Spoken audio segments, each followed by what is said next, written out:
quand on va au Maroc, il y a quand même beaucoup de pauvreté.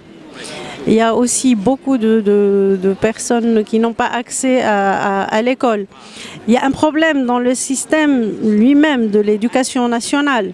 C'est-à-dire que s'il n'est pas rénové, s'il n'est pas, on va dire, restauré, parce que vraiment c'est à ce point-là, pour apprendre aux prochaines générations ce qu'est la liberté, ce qu'est être un citoyen libre qui ne dit pas oui à tout.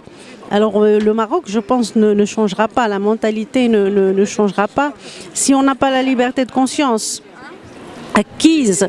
Non pas seulement, elle n'est pas écrite, hein, on en a beaucoup parlé, il y a eu des discours, elle n'est pas écrite dans la Constitution. Il y a beaucoup de choses qui ont changé, mais il y a beaucoup de choses qu'ils doivent encore. Il ne faut pas arrêter, on ne peut pas arrêter, on peut pas, parce que j'ai entendu ce matin dire à quelqu'un que tout va bien, que tout le monde est joli, tout le monde est beau, tout le monde est gentil. J'ai dit ben non, c'est pas possible. Et donc j'ai dû lire un passage de mon roman qui justement parlait de ces années de plan qu'on n'a pas replié et qu'il faut garder en mémoire.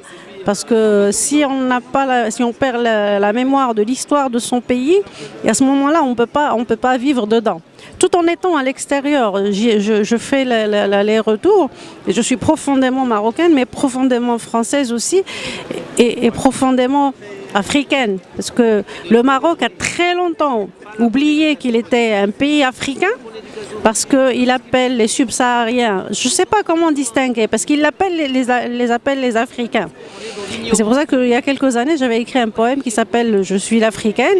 Et maintenant qu'il est rentré dans l'Union africaine, ben, tout le monde dit « Oui, on est africain ». Mais bien sûr, vous avez toujours été africain, parce que le Maroc se trouve où? Il est en Afrique, bon sang.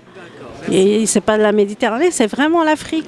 Et je trouve que c'est dommage que le Maroc ait perdu tant d'années pour échanger les richesses que donne l'Afrique, pour les échanger déjà entre nous dans notre continent, avant de regarder loin, de dire on veut rentrer dans le marché européen. Et faites une force, d'abord, parce que c'est possible, et donc nous, les uns les autres, soyons des amis, pas des frères, hein, parce que la notion de frère, c'est... La notion de frère, en fait, on le dit pour évincer les vrais problèmes. Mais l'amitié, c'est quelque chose qui se mérite et qui demande un effort d'aller vers l'autre et de recevoir et de donner. Alors que la fraternité, c'est quelque chose pour dire, ben écoutez, c'est pas grave mon frère, voilà.